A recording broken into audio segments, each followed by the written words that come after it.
सब जानते हैं कि देश के माननीय गृह मंत्री जी को झारखंड दौरा होना निश्चित है।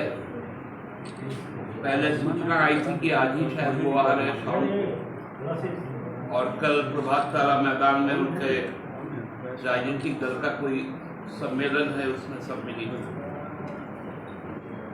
तो उनका स्वागत है।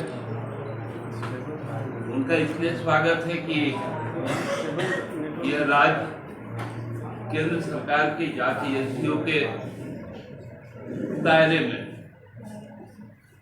और पूर्व में भी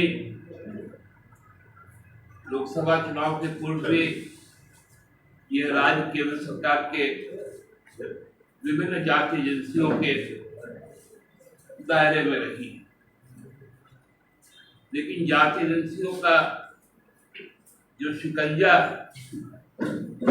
हमको लगता है कि वो बहुत टारगेटेड वे में जो भाजपा के खिलाफ लोग हैं उन लोगों पर साधा गया एक षड्यंत्र के तहत, और जो भाजपा के सगे हैं उनके खिलाफ जो पर्याप्त सबूत भी है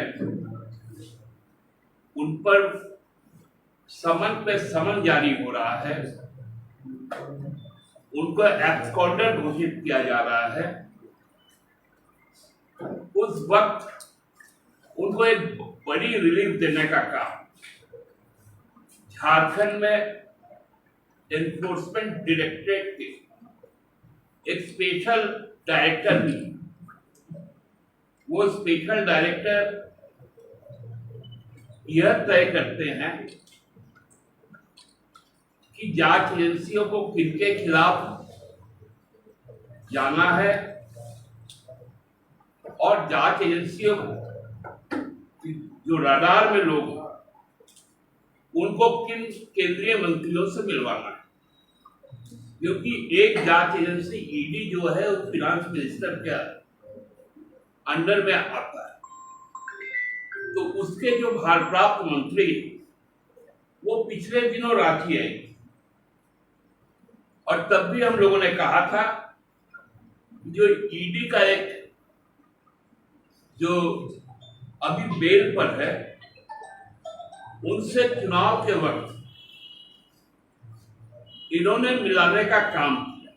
ये स्पेशल डायरेक्टर है मिस्टर BL मरांडी जी। इन्होंने अपने संरक्षण में बेल पे चल रहे व्यक्ति को उनसे मिलवाया। नाम है विष्णु अग्रवाल, जो ईडी द्वारा फरार घोषित है। ये व्यक्ति जो घेरा में है पूर्व में आप ही के बिरादरी से आते थे, कमलेश कुमार नाम है। अभी कई छापे चले, कई अवैध कारतूस मिले, उनको भी स्पेशल डायरेक्टर यहां बैठे हुए मिस्टर BL मरांडी जी, उन्होंने मिलवाने का काम। मेरा प्रसंग इसलिए है क्योंकि ये तो पुरानी बात है कि कल होम मिनिस्टर आ रहे, तो होम मिनिस्ट्री के तहत कई एजेंसियां, तो जितने दागी भाजपा के नेतागण हैं, कार्यकर्तागण हैं, उनका समय सूची क्या रहेगा आदरणीय गृह मंत्री से मिलने का, ये यदि आज स्पष्ट हो जाता तो आप लोगों को भी कवरेज के लिए एक समय निर्धारित हो जाता, क्योंकि कार्यकर्ताओं के द्वारा तो अब ये चुनाव जीतेंगे नहीं। इनको केवल लगता है घुसपैठिए, तो इनके पार्टी के अंदर जो घुसपैठिए जिनमें इनके प्रदेश अध्यक्ष भी, नेता प्रतिपक्ष भी है, ये मूल भाजपा ही नहीं है।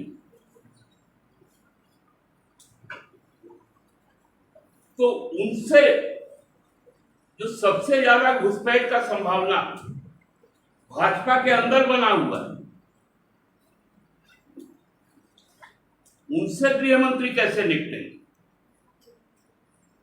क्योंकि उनके नेतागण कह रहे हैं कि इस राज्य में घुसपैठिए है, और बीएसएफ एसएसबी के जो भारप्राप्त मंत्री हैं वो कल राजधानी में रहेंगे। तो ऐसे तमाम लोगों को एक लिस्ट बनाकर हमको लगता है कि कल पेश होना चाहिए, क्योंकि इतना सम्मान भ्रष्टाचार में लिप्त लोगों का देश के वित्त मंत्री यदि करती हैं, तो लाजमी है उनके जो सहयोगी मंत्री हैं, कमेटी ऑफ कैबिनेट अफेयर्स जो होता है, जिसमें 5 मंत्री, प्रधानमंत्री जिसकी अध्यक्षता करते हैं, विदेश मंत्री हैं, रक्षा मंत्री हैं, गृह मंत्री हैं और वित्त मंत्री है। ये सबसे महत्वपूर्ण कमेटी है देश में, जो हर आपात स्थिति में निर्णय लेती है। उसमें 2 सदस्य का यहां पर विजिट हो रहा है। इनके लिए खैर आने वाले 22 तारीख से जो बजट सेशन है, कोई नया कानून आ सकता है कि इकोनॉमिक ऑफेंडर चाहे और दूसरे कर माल प्रैक्टिस से जुड़े लोग यदि भाजपा में है, उनकी सदस्यता यदि भाजपा में है, तो उनके विशेष कानून के तहत छूट मिलेगी। ये संभावना भी है, क्योंकि 22 तारीख से सेशन भी शुरू हो रहा है और 22 तारीख से सावन भी शुरू हो रहा है। ये सवाल जब प्रमुखता से कल आएगा, तो निश्चित तौर पे माननीय गृह मंत्री जी जो अपने कार्यकर्ताओं को जो टिप्स देंगे, क्योंकि उनका टिप्स बड़ा खतरनाक होता है। उत्तर प्रदेश में एक जगह उन्होंने कहा था कि झूठ फैलाओ। उन्होंने खुद स्वीकार किया था कि मैंने कहा एक आदमी को कि 600 किलोमीटर दूर बैठे हुए थे मुलायम सिंह जी, उस समय जीवित थे, कि अखिलेश यादव जी ने उनको अपने पिताजी को थप्पड़ मारा। ये बात फैल गई और इतनी फैली, तो ये कल कौन सा टिप्स देंगे? ये और नफरत फैले और भ्रांतियां फैले, क्योंकि प्रधानमंत्री जी ने भी कहा नॉन बायोलॉजिकल का तो इश्यू छोड़ दीजिए। उन्होंने कहा था कि मैं तो ट्रेन में सीट पाने के लिए लोगों का हाथ देखता था जी। ये तो अपने आप में वर्णन करते हैं कि हाथ देखने लगे तो हमको सीट मिलने लगा। ये बातें तो हम लोगों ने कभी नहीं कही थी।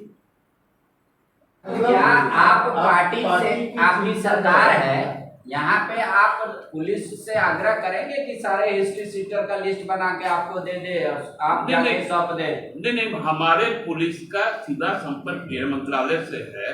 अच्छा, वो लिस्ट उन तक माननीय मंत्री तक पहुंच चुका है। जो बात आई थी कि हेमंत बिस्वा जी आए हैं, सरकार का खर्च होता है पैसा, तो उन्होंने शायद चिट्ठी लिखी है, पुलिस हेडक्वार्टर को चिट्ठी आया है कि आप बिल भेज दीजिए, हम लोग एक्सपेंस बियर कर देंगे, आसाम गवर्नमेंट बियर कर।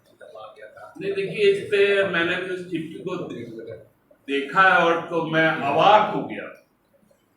वहां के अतिरिक्त पुलिस निर्देशक Assam special branch and security, उन्होंने हमारे डीजीपी को कहा है कि उनके आसाम के जो मुख्यमंत्री,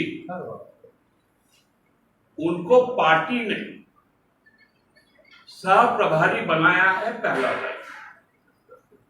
दूसरा लाइन उन्होंने लिखा है कि वो अपने राजनीतिक कारणों से फ्रीक्वेंटली झारखंड राज्य में आएंगे। इसके बाद उन्होंने कहा कि उन्हें भारत सरकार के गृह मंत्री द्वारा Z+ सिक्योरिटी प्रोटेक्टिंग तो सारी व्यवस्थाएं की जाए। और अंतिम में उन्होंने कहा कि इस बाबत यदि कोई खर्च होगा तो आसाम सरकार उसका वहन करेगी। मतलब राजनीतिक कार्य में राजनीतिक दल का नेता हमारे राज्य में आएगा, आसाम सरकार उसका खर्च वहन करेगी, भारतीय जनता पार्टी नहीं करेगी। उसका साफ लिखा है। क्या आसाम सरकार इस बात की जिम्मेवारी लेती है कि भारतीय जनता पार्टी के चुनाव में होने वाले खर्च आसाम के ट्रेजरी से जाएगा? जहां बाढ़ है वहां रिलीफ के लिए नहीं जाएगा। 108 लोग अभी तक जो सूचना है मारे गए, उनके तक नहीं जाएगा। आसाम सरकार का पुलिस यह स्वीकार करती है, उनका गृह विभाग ये बात को सुनिश्चित करता है उस चिट्ठी के द्वारा कि आसाम की सरकार अब सरकार चुनाव के खर्च में जुटी हुई है। तो मैंने क्या गलत कहा था? ये तो उनका स्वीकारोक्ति चिट्ठी है। लेकिन हम उतने भी गरीब राज्य नहीं है, हम वहन कर लेंगे, पेट काट कर वहन करेंगे। क्योंकि पहले इलेक्ट्रॉल बॉन्ड का मसला आया था, अब तो सरकारी धन का मसला आ गया। और ये चिट्ठी तो हम लोगों के लिए एक अब डॉक्यूमेंट होगा जो आसाम सरकार ने भेजा है। और इस पर माननीय गृह मंत्री जी को भी बोलना चाहिए। क्या भारत सरकार भी इस प्रकार का चिट्ठी लिखेगी क्या? ये तो मंत्री जी को बोलना चाहिए, क्योंकि उनके मार्फत भी आसाम पुलिस का हेडक्वार्टर आता है। धन्यवाद।